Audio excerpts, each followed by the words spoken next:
गुरुमुख जाय अमर पदे पावे, गुरुमुख जाय अमर पदे पावे, गुरुमुख जाय अमर पदे पावे। राम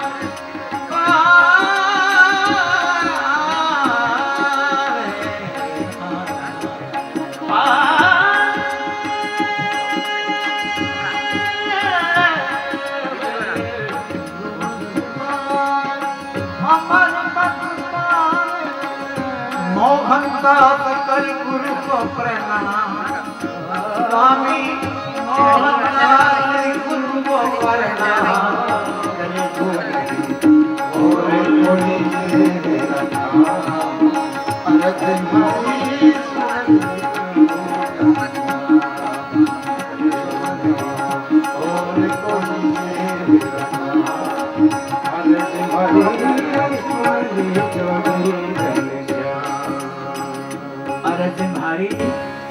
सुन लीजिए घनश्याम, और मेरा कोई नहीं करेगा काम, और कोई भी नहीं कर सकता। किसी की माँ ने जन्म दिया कि नहीं कि मेरा काम कोई सिद्ध कर दे, मेरे की जानकारी करे, मार्गदर्शन कौन सा चलूं मैं, कौन सा भरोसा करूं, क्या सत्य है क्या असत्य है।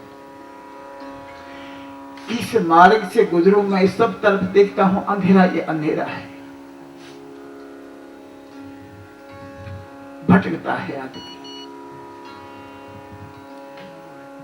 करेगा नहीं और कोई मेरा काम।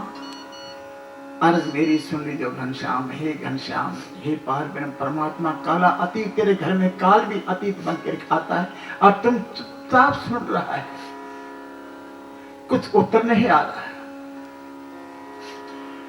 अपनी आत्मा से ही उत्तर आएगा जब आदमी का मार्गदर्शन होता है, बाहर भटकने से मार्गदर्शन नहीं होता।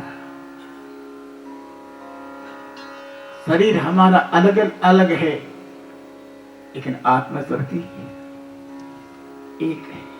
बोलेंगे तो भाषा हमारी अलग अलग होगी, लेकिन मौन होके बैठेंगे तो मौन तो हमारा सबका।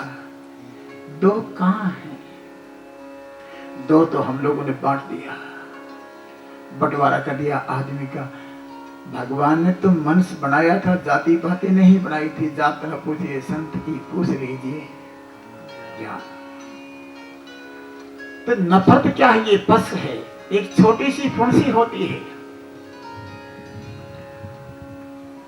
तो डॉक्टर देख के कहता है कि फुंसी दिखाई दे रही है, भाई तेरे को नजर नहीं आ रही कि आ तो रही है, तो वो तकलीफ नहीं कि नहीं, तकलीफ भी है, फिर क्या करे को डॉक्टर नहीं, इलाज नहीं हो रहा। जब वो फुंसी से थोड़ा सा बड़ा हो जाता तो उसका फुंसी नहीं है, फोड़ा हो गया। फिर घबराता है आदमी कि अब वो चुभने लग गया, बड़ा हो गया ना, और जब फोड़ा फूट जाता है तब आदमी डॉक्टर के पास जाता है। डॉक्टर ठीक कह रहा था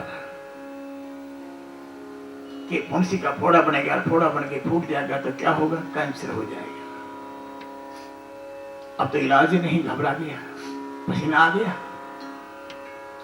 अगर उस जख्म के अंदर पस पड़ गई तो वो उससे भी ज्यादा खतरनाक होगी।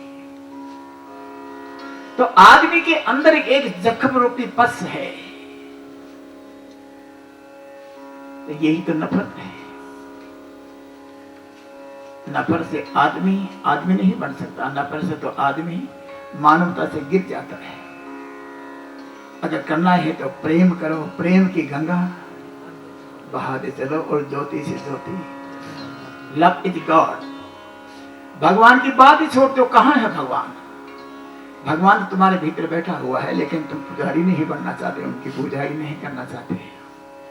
भगवान क्या करे? मंदिर में जाते हैं, हाथ जोड़ लेते हैं, दो पुष्प चढ़ाओ, छुटकारा पाओ, भागो। शांति कहां मिलती है? अब दुकानदारी हो गई, व्यवसाय बन गया, स्कूल और मंदिर व्यवसाय बन गया लोगों का, और झगड़ा भी बन गया। झगड़ा महाभारत भी होने लगे, क्योंकि अब भगवान के घर में भी इलेक्शन होने लगे। ये प्रधान है, ये मेंबर है, ये कैसर है, ये फलाना, ये वो हो गया महाभारत। अब ठाकुर जी को तो कोई देखता है, ठाकुर जी बेचारा मौन होकर बैठा है, सुन रहा है तुम्हारी बच्ची, तुम दावती करो। अगर भगवान ना करे कि वो ठाकुर जी बोलने लग जाए तो तुम भाग जाओगे डर का मारे, कि तो भगवान बोलने लगे, हम नहीं जाएंगे इनके पास। तो बोलने वाले के पास तो तुम जा ही नहीं सकते, कि तुम भयभीत हो। इसलिए उस घर में जाते हो तो अहंकार के भान पे चढ़ के जाते हो। इसलिए जिस रोज उस भान से नीचे उतरोगे तब तुम कह सकते हो कि करेगा नहीं और मेरा कोई काम। अर्ज ये कि सुन लीजिए भगवान, हे भगवान, ये कहता हमारी क्या अर्ज है? आप बिना गुरु और ने दिखावे कोई ये अचरज सुख धाम है। गुरु आपके बिना से ये अचरज और ये सुख का धाम कौन दिखा सकता है? एक आप ही जो सुख मार्ग पे ले जाकर के हमें उस आनंद का अनुभव कराते हैं। उस मार्ग हम कैसे चलें? जानते ही नहीं, वो कभी देखा ही नहीं, मार्ग कैसे चले हम? तुम चल के देखो तो सही, बैठे बड़े धाम थोड़ा ही हो जाएंगे। धाम सिंह में जाने से धाम होगा? धाम सिंह तो पहुंचे नहीं, वहां से कर धाम सिंह चलो। आवागमन जिस घर नहीं होता, जिस घर में आवागमन नहीं होता, जन्म मरण से रहित तो होता है, वहां सुख और शांति का धाम होता है। कोई भी धाम ये हमारा है, इसके अंदर अनुभव करोगे। जिस रोज अपने नेत्र बंद करके देखोगे, दुनिया भर की लीलाएं, दुनिया भर की रचनाएं, दुनिया भर के ये आनंद भीतरी छुपा हुआ है। जरा सी हाथ लगाने की देरी है, बस बाहर आ जाएगी। पवन गमन बिन पवन चलते हैं, ये विधि पूर्ण, सब विधि पूर्ण काम होते हैं। पवन भी चलती है, लेकिन पवन बिना पवन चलती है। बिना पवन कैसे चले? ये तो बात समझ में नहीं आई। ना समझ में आई तो समझने की कोशिश तो करो। एक दिन में समझ कैसे आ जाए तो तुम पूछ करके पंडित हो जाओगे, लेकिन समझ में नहीं आएगी। तुम करोगे नहीं तो समझ में कैसे आएगी? ऐसे ही आदमी आलसी है, परमात्मा कहता है समझ नहीं पा रहा है।